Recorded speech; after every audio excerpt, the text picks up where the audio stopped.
Hello, I'm Mario Toneguzzi with Business Spotlight. Joining me today is Valerie Brown Dufour, who is president of WSI. Thanks for joining us today, Valerie. Yeah, it's great to be here, Mario. All right, let's talk a little bit about a recent survey that you folks had, 2024 Business Insights Survey. What, from your perspective, was a key finding from that survey? Yeah, so the survey was focused on how small and mid-sized businesses view AI as it relates to business. I think the most important finding was people recognize this is coming and AI can be a huge driver for business growth. But oddly enough, 69% of our respondents had no AI training. Most are not even having conversations about AI. And so, on one hand, there's the recognition that this is big and pivotal and disruptive, could be transformative for a business. But on the other hand, they don't know where to start. So let me just ask in general, why? The why? Why should small businesses, medium-sized businesses use AI? What are the advantages of that? Yeah, it's a great question. There are just so many opportunities to unlock more efficient ways to work. And so, small to mid-sized businesses, we're always worried about bottom lines in a way that, enterprise level organizations may not be. And so there are so many things AI can do for us. And people often think of AI from a content perspective because when OpenAI launched ChatGPT, people saw it for content and writing, and definitely has a key home there. Um, but AI can do so much more than that. And when you couple AI with automations, it can take over tasks, routine tasks that every business has, probably can be mapped and done through AI. And so what it does for businesses, again, especially small businesses, is allow them to be more effective. I mean, people are often talking about, will AI take jobs away? Well, it definitely takes tasks away. And so if you can free up a resource to now be 50% more productive on something else, imagine what that can do to your business. So, when we look at the way AI is used out there by businesses, what are some examples? I know it's a huge topic, right? And maybe daunting for some people out there and overwhelming for some small businesses. But what are some of the practical ways that AI can be used to help businesses? Sure. And I mean, our survey definitely showed that people are overwhelmed. They don't know where to start. And 63% of our respondents said, I would need external help. We don't have the capability internally. So I think where business owners and business leaders are feeling overwhelmed, that's to be understood. But where you can use it, I think every department of an organization, Hmm. from sales, marketing, again, marketing tends to be the first type of a department or function in a company that quickly got into AI because they were probably using it in some of their tools anyway. Mhm. And of course, they're often responsible for content creation. But yes, sales for sure, customer service, AI bots or agents are very effective. And, you know, the space is moving so quickly that the bots today are so human-like. Mm. We have an AI bot being used with one of our clients to basically call old leads in their database, in their sales database. And this agent sounds exactly like a human being, and it's been trained, and it responds as you or I would respond. And so there are just so many applications at every point of the business, that Mm. it's quite amazing how transformative this will be. Now, can it be used by, I'm trying to think of the size of the business, right? And can it be used to like the smallest of the small businesses?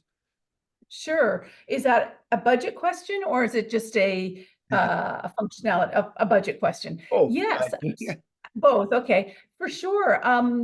And again, I'll start with chatbots. It's something that most people can kind of understand.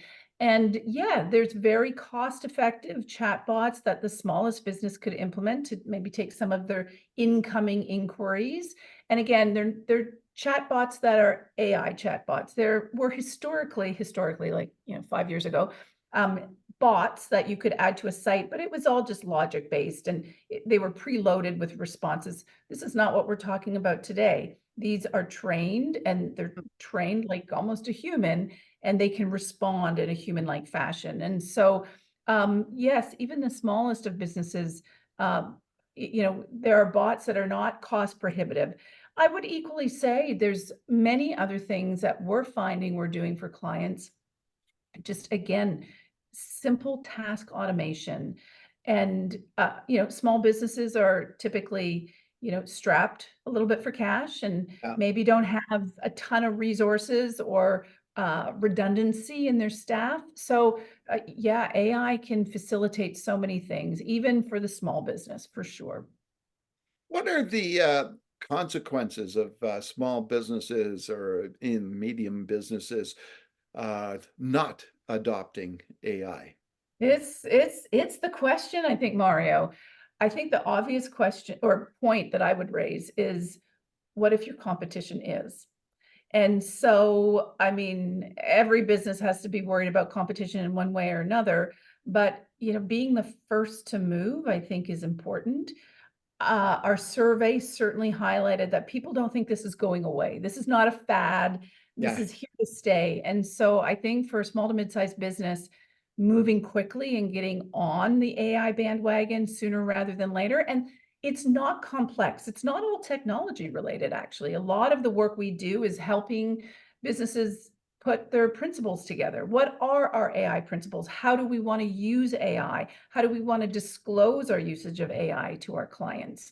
What do we expect our employees to do as it relates to AI? So having an AI principles and policy document is a great place to start. Training staff is a great place to start. We don't have to start with technology.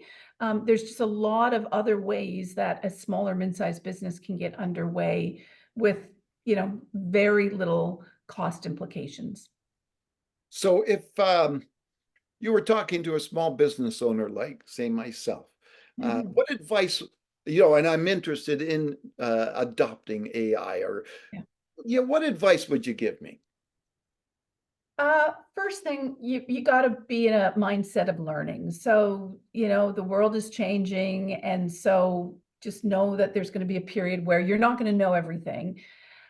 Of course, there are experts out there like WSI who can help you, but it starts with learning. And we don't help our clients just so that we help them so that we can be a trusted partner, but we also bring in frameworks and structure into their organization so that they can be more self-sufficient as it relates to AI. So you don't need external parties to do everything, but creating a learning organization would be the first place I would start. And that starts with AI training. So you mentioned a little bit about WSI. Tell me what you guys do. Sure. We are the world's largest agency network. So our agencies are digital marketing agencies and AI consultants. And so we help businesses around the world with digital transformation. And today that includes AI. And so we have a proven standardized methodology where we come in and understand the business, what their challenges are, what the opportunities are, what their growth plans are, and we show them through our methodology how we can help them implement and integrate AI into their business. And this is a long journey. This is not stuff that happens overnight. And again, as I say, the first point really is training. And we don't consider ourselves necessarily as trainers, but getting your team and your staff competent and internally capable of learning and staying on track with AI and AI tools, that's pretty mission critical today. What does WSI stand for? Doesn't stand for anything. Years ago, we used to say it stood for "We simplify the internet," Oh, and so we've been around. We existed pre-Google, and so back in actually we're coming to our 30th year in business, and wow. so yeah, again, we started before Google. We were in the website business at that time. And so there's just so many parallels to what happened in the late 90s and where we are today with AI. And we've navigated those changes as an organization, as a global organization. And I'm confident that we're going to continue to navigate the changes that AI brings and help our clients do that effectively. Okay. Um, but yeah, it feels like 1999 all over again. So in a nutshell, small businesses shouldn't be afraid of AI. No, I mean, and you do hear the stuff in the news around concerns and privacy, or is this again taking jobs and all those concerns. No, I don't think small or mid-sized businesses should be concerned. I think the concern is you need to start learning and getting your staff and your team with the foundational elements of AI. And more importantly, it's connecting the dots with their jobs. And actually, what we see with a lot of our clients is, they start having the light bulb moments of how they can use AI more effectively in their businesses. So we can come in, we can consult, we can implement many AI tools into your business, but it really starts with a mindset of adoption and wanting to learn. All right, wonderful. Thanks very much, Valerie, for joining us today. Thank you, Mario. It's been great chatting. All right, that was Valerie Brown Dufour, who is president of WSI. I'm Mario Toneguzzi with Business Spotlight. Thanks for joining us today.